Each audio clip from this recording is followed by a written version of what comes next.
大家好，我是维玲阿姨。今天我们来做蜜红豆，用 Instant Pot 来做出粒粒分明的蜜红豆。不过还是要注意火，不然的话呢，蜜红豆就变成红豆沙了。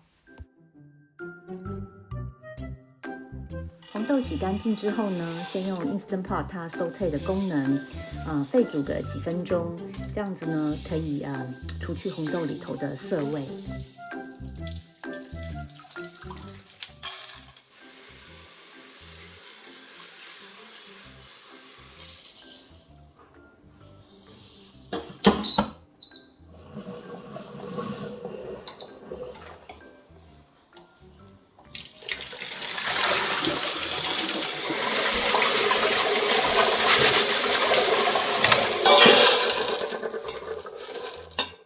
加入红豆3倍的水量，我这里的红豆是250公克，所以我加了750公克的水。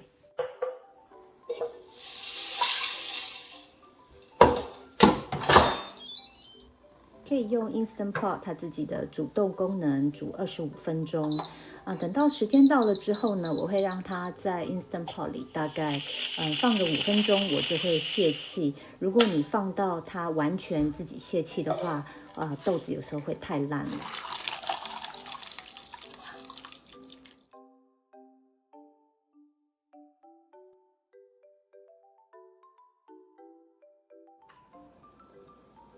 加入细砂糖，用筷子轻轻的搅拌。这个时候你一定要动作非常的小心，不要把你的红豆都戳破了。